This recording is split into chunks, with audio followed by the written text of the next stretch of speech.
Quando Coringa chegou aos cinemas, em outubro de 2019, ficou bem claro que se tornaria uma das obras mais controversas da última década, e de que seria um filme discutido por muito tempo, pelas mais variadas razões. Desde a fidedignidade com o personagem das HQs, pois são bem evidentes as mudanças que essa versão faz se comparada à sua contraparte quadrinesca, as inevitáveis comparações com as versões de Heath Ledger e, em menos escala, Jared Leto, mas principalmente o cunho político-social ácido em que a obra mergulha e a presença de forma ainda mais sarcástica para seu público. Coringa se tornou um marco e o maior filme de 2019 no quesito relevância ao longo do tempo, porque consegue despertar debates muito além daquilo que lhe é apresentado em tela, pronto e mastigado. A obra inflama os ânimos acerca de inúmeros temas, desde a forma como lida com as doenças mentais, até a dicotomia que se instaura ao enxergar Arthur Fleck, ora como mocinho e vítima, e ora como vilão. Lados que foram abraçados por diferentes espectros políticos e flexibilizados desde então para agrupar diferentes opiniões narrativas, mesmo aquelas que pouco condizem com o que é apresentado na obra. Ainda estão bem claras e vivas as imagens e as lembranças de diferentes momentos sociais, partidos e espectros políticos tentando boicotar ou incentivar o assistir do filme, enquanto esse ainda estava nos cinemas. Havia o lado que definia Coringa como uma obra ridícula, que tentava defender as ações de seu protagonista psicótico e doentio, assim como o lado que defendia o enredo, afirmando que tal abordagem só incomodava tanto porque colocava um homem branco como vítima, mesmo que questões raciais nem sejam abordadas na trama. Seja qual for o lado, o fato é que Coringa é um filme passível de muitas e distintas interpretações, hipótese que é levantada e até mesmo incentivada pela própria obra, pois fica implícito que tudo não poderia passar de um mero delírio de Arthur enquanto paciente do Asilo Arkham, uma hipótese tentadora, mas que não será levada em conta aqui, para que não se aborde o cunho político e social da obra. Seja qual for o caso, é inegável que Coringa se tornou um sucesso também por conseguir se conectar com o público de uma perspectiva mais íntima, abordagem essa que jamais havia sido utilizada com o personagem anteriormente em qualquer uma de suas mídias. Ainda existem aqui os problemas psicológicos, a violência, a anarquia e todos os problemas que historicamente acompanham esse personagem e o tornam um vilão, talvez o maior de todos os tempos. Mas há também uma abordagem muito mais humana e empática em cima dessa história e desse personagem, que é contada pela primeira vez a partir da sua própria perspectiva nos cinemas, o que contribui novamente para que não seja confiável, um número que o palhaço estaria pregando em sua própria audiência. Vemos que Arthur Fleck, antes de se tornar o Coringa, era um homem comum com inúmeros problemas comuns que pessoas reais enfrentam diariamente. Desemprego, fome, caos social e a violência são constantes em Gotham City, pois já fazem parte do ambiente da cidade. Mas dadas as crises recentes do nosso mundo globalizado, seja a pandemia, ameaças à democracia, corrupção, guerra ou inflação, cada vez mais vemos os mesmos fenômenos tomando forma em nosso mundo, em pontos em que a realidade e a ficção parecem se mesclar de uma forma assustadora, fazendo com que caia por terra a falácia de que estamos vivendo o ápice de nossa civilização. Podemos dispor de tecnologia e conforto, mas também estamos muito longe de alcançar o bem-estar social, de fato. Mas o que explica tanto caos? É tentando responder à pergunta que a trama aborda a forma como as relações humanas vêm se tornando cada vez mais líquidas, frágeis e sempre dotadas de um interesse maquiavélico oculto, uma frieza e um distanciamento que compromete qualquer relação de afeto real. Como é exposto por Arthur em inúmeros momentos, as pessoas chegam a um estado onde apenas gravitam ao redor de umas às outras, gritando, sendo rudes e mal educadas, nunca demonstrando o mínimo de respeito ou compaixão pelo próximo. Enquanto está no talk show de Murray Franklin, Arthur afirma que a solidariedade que acomete a parcela mais bem abastada de Gotham City nada mais é do que um reflexo do que Thomas Wayne pediu para que fizessem na TV, um reflexo da hipocrisia que cercava tais personagens, os quais precisam ser guiados no que acreditar e em qual lado ficar. Enquanto que, na hipótese de um homem comum e marginalizado como Arthur morrer da mesma forma na calçada e em público, todos eles desenhariam e passariam por cima dele, sem sequer olhar onde pisam. Esse teor crítico para a elite econômica existe, mas não chega a ser o ponto central da trama, pois essa está mais focada em abordar as complicações e as consequências do sistema em que a humanidade se condicionou, de forma gradativa e orgânica, e agora não sabe como resolver ou consertar. Grande parte porque não há um direcionamento eficiente de recursos e vontade dessas mesmas elites. Arthur já dava sinais de delírio mental há muito tempo, como é sugerido inúmeras vezes pela trama e por seus breves relatos do período em que passou internado no Asilo Arkham.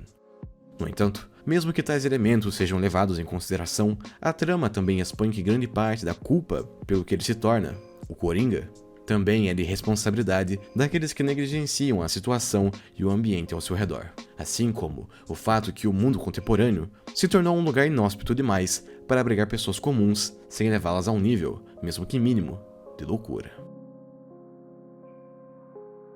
O corte de gastos em programas sociais, que acarretam no fim das consultas de Arthur e na distribuição de seus remédios, são o estopim para que o seu estado mental deteriore ainda mais, mas que já tinha um histórico fragilizado por inúmeras razões. É utópico pensar que todas as pessoas sejam carinhosas, educadas e cordiais o tempo todo, pois todos temos os próprios problemas para lidar, muitas vezes esquecendo das possíveis dores alheias. Entretanto, como Coringa expõe, a indignação de Arthur não se originava de um desrespeito ou de violências isoladas, mas sim de fenômenos sistêmicos no mundo em que vivia. Um mundo onde o afastamento e a frieza em toda e qualquer relação já poderia ser percebida em todo lugar. Se perdeu completamente o senso de coletividade e companheirismo. A vida nas cidades nos tornou solitários e selvagens novamente, mesmo que não tenhamos percebido isso ainda. Isso fica ainda mais explícito com as passagens onde Murray Franklin exibe os cortes de Arthur em seu show, humilhando-o, mesmo com Arthur estando no estúdio. A falta de empatia do apresentador em entender que a condição médica do protagonista, seu nervosismo e a frieza que Murray exibe quando confrontado, mata talvez um dos poucos heróis e figuras de inspiração na vida de Arthur, e que mantinham sua sanidade, pois denota a máxima de que Arthur, além de estar condenado a viver uma vida miserável e melancólica, ser perseguido e humilhado por isso, também era responsável por sua própria condição, como se houvesse a opção de ser da sarjeta a qualquer momento, bastando apenas a sua própria vontade. Esse sentimento de indignação, que também se manifesta em grande parte da população de Gotham, sobretudo a mais fragilizada, que leva aos protestos que podem ser percebidos a partir do segundo ato da trama. O povo se sentia negligenciado, abandonado e ridicularizado pelas elites, fossem políticas ou econômicas, o que explica o porquê de adotarem as fantasias de palhaço após serem chamados como tal por Thomas Wayne na TV. Os ricos haviam criado os problemas há muitas gerações atrás, negligenciando, marginalizando e ridicularizando as demais classes desse mundo. E no presente, queriam culpar essas mesmas vítimas pela existência da violência, da fome e da desigualdade, o que também desperta o inferno que pode ser visto em Gotham City, mas também, cada vez mais em nosso mundo, cada vez mais inflamado.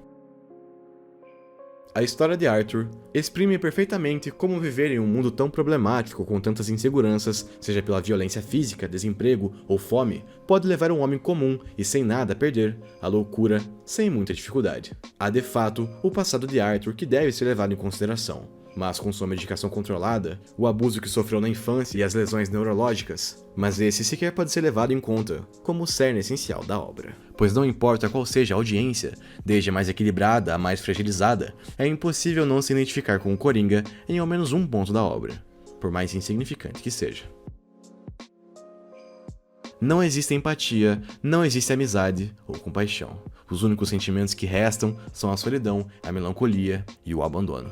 Os momentos em que Arthur é surrado, humilhado, esquecido ou negligenciado são dramáticos, mas nada mais são do que reflexos mais afiados de acontecimentos reais de nosso mundo, acontecimentos endêmicos em todas as partes do mundo, mesmo nas mais privilegiadas.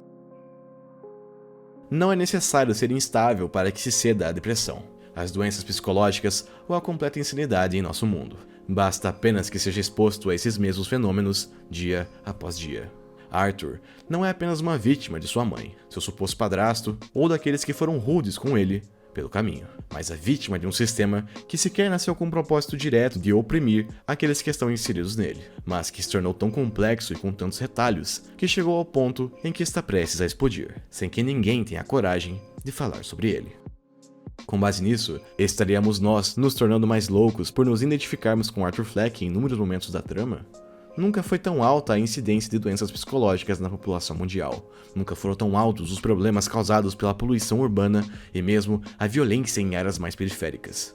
Sem nem mesmo levar em conta a pressão e as consequências de redes sociais e a competitividade do mercado de trabalho, os quais são problemas que ainda existem na trama por serem ambientada retroativamente, mas que todos nós entendemos bem em nossas vidas comuns.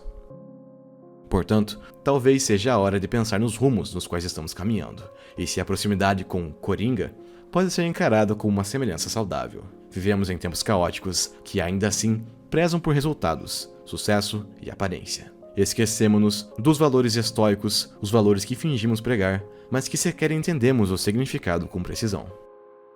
Coringa se tornou um símbolo não por ser a melhor história de origem do vilão já feita, mas por mostrar que o vilão mais violento de todos os tempos poderia ser apenas um homem comum. Nos dias de hoje, ser um mocinho ou um vilão já deixou de ser uma questão de praticar ou não o bem, mas sim uma mera questão de interpretação. Coringa é um diagnóstico do mundo onde vivemos. Somos todos pessoas horríveis vivendo em um mundo igualmente horrível, bastando apenas um dia ruim para que a tênue linha entre o caos e a loucura se cruze. Uma mensagem com certa urgência que Coringa fez ainda em 2019, mas que poucos ousaram entender.